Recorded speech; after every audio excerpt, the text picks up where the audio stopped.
My name is Corinne Cano, and this is my capstone presentation for EDUC 526. I always knew I wanted to be a teacher. My path was very clear. Graduate high school, go to college, graduate with a degree in elementary education, then teach. I was able to check all those things off my list in 1994 when I graduated from Arizona State University and accepted my first teaching position. I loved everything about my job. I have always been passionate about my profession. I taught in Gilbert, Arizona for the first 12 years before moving to California. In 2007, I was offered a teaching position in the Temecula School District. I could not have been more excited to continue my passion. That all fell apart in 2010 when I was laid off. Words cannot describe the anguish I felt as the school year started and I did not have a classroom. Every goal, every dream for my career had been stripped away from me. After teaching for 2 years on temporary contracts, and after much prayer and careful consideration, I decided to pursue a mild to moderate special education teaching credential. After researching several universities, I chose Azusa Pacific University based on their reputation, small class sizes, and Christian values. When I began my special education journey, I planned on getting a master's degree in special education, but as I worked to complete my credential courses along with teaching, I began to see a real need for learning about technology. As a teacher in the 21st century, I feel that it is my duty to not only be up to date with the latest technology available for use in my classroom, but also be aware of what our students will already know how to use. With that in mind, I decided to pursue a master's degree in digital teaching and learning. I look forward to applying all I have learned in this master's program. I have learned so much from every professor. In EDUC 511 with Joanne Gilbreth, I learned how to create a live binder and about cyber safety. In EDUC 512 with Jim Sullivan, I learned how to make a web quest, how to use Keynote, and how to use apps in the classroom with iPads and iPhones. In EDUC 514 with Tori Temple, I learned all about iMovie. I learned how to make videos, how to make trailers, how to add music, and use special effect apps in the videos. I also learned the importance of writing a script. I learned about photography and the rule of thirds. One of my favorite things was learning about the whiteboard apps like Collage. In EDUC 515 with Lance Martin, I learned how to develop a Weebly blog, and I did a case study on flipped classrooms. Finally, in EDUC 522, I learned to create technology-rich lesson plans that included the multiple intelligences. I learned how to understand the different intelligences and find those strengths in my students and find technology to match.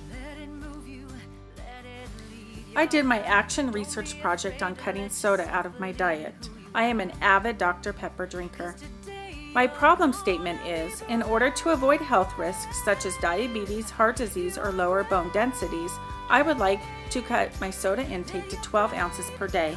I will decrease my soda intake by a given amount each week for 3 weeks. In the end, I will meet my goal of 12 ounces per day. I find that I consume soda when I wake up tired after 4 hours of sleep, when I am starving before lunch, or when I stay up late working on IEPs or homework. I find that is what I do is I go to Mobile and purchase a 44-ounce soda before school. I go get another large soda for lunch, and then I drink soda at midnight. The consequences of this are, it gives me energy to jumpstart my morning, I'm tired the rest of the afternoon, and I go to the bathroom several times a night. I set my goals as follows. Week 1, I will drink 3 12-ounce cans of soda per day, 1 at morning, lunch, and dinner. Week 2, I will drink 2 12-ounce cans of soda per day at lunch and dinner. In the last week, week 3, I will drink 1 can of soda per day at lunch. I will be successful by buying a cute cup with a straw in it to put my water in. I will purchase cans of soda to monitor my soda intake instead of purchasing large cups from gas stations and fast food restaurants. I will bring my can of soda to school to drink at lunch, and I will use the cold water machine at school to fill up my cup each day. I will document my soda intake each day on a log sheet to be turned in to a graph to chart my results. The results are as follows. Week 1, I was not able to meet my goal. I only drank the 3 cans of soda 4 out of the 7 days, and my goal was 5 out of the 7 days. However, in week 2, I was able to accomplish my goal by drinking 2 cans of soda 5 out of the 7 days. And again, in week 3, I was able to accomplish my goal by drinking 1 can of soda at lunch 5 out of the 7 days. I found that my goal was easier to accomplish than I anticipated. I found that my hardest days were the days that I had class at night. I really did not have a hard time with cheating, and the first week was the only week I didn't meet my goal. In conclusion, I am so thankful for the opportunity to make this change in my life. I decided to work on something that I had been trying to accomplish for years but was unsuccessful. I am still amazed at the amount of soda I was able to cut out. I would love to continue with my new lifestyle and eventually cut soda completely out of my diet. I have designed a unit that addresses common IEP goals in grades 1 through 5 in the RSP setting. The activities included in this unit take into account each student's IEP goals, all while addressing the 8 multiple intelligences and using technology.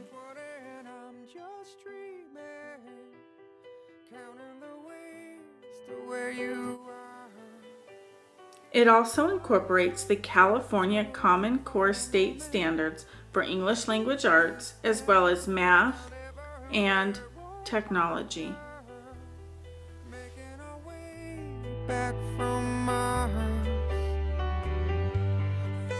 The goals being addressed are reading fluency, math fluency, writing conventions, and socialization. I will now show you activities for a reading fluency goal that includes Gardner's multiple intelligences as well as many forms of technology.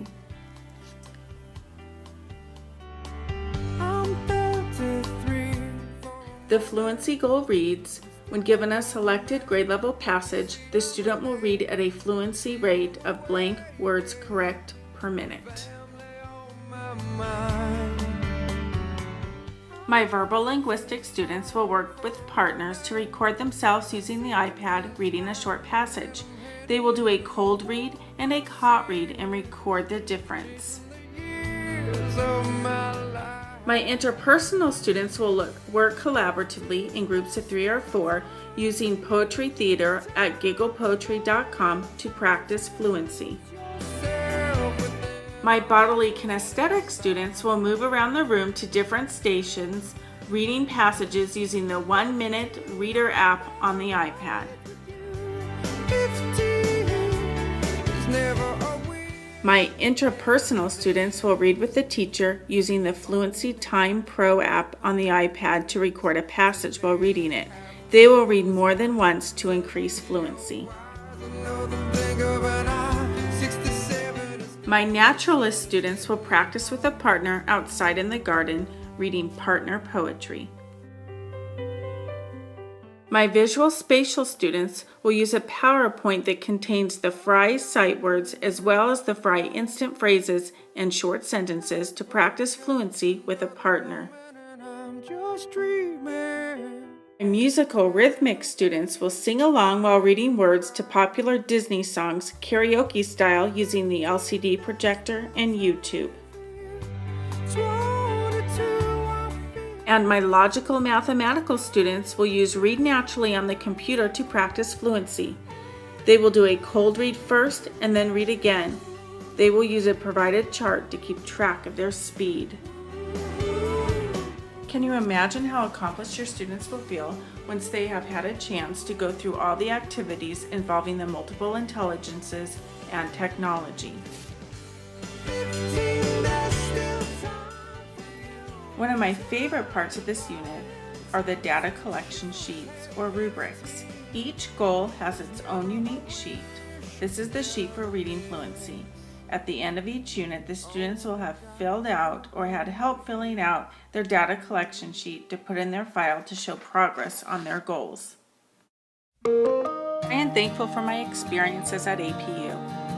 The instructors have been top-notch, and the lifelong friendships I have made with other students and colleagues is priceless. I am thankful for my new knowledge of incorporating technology into the classroom. I have always been a believer in providing a well-rounded classroom with many modalities of learning.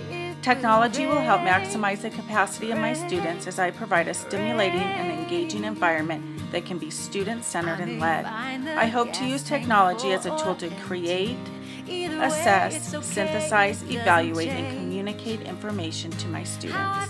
I see students working more collaboratively and creatively with technology. I imagine the sky is the limit when you bring technology in the classroom.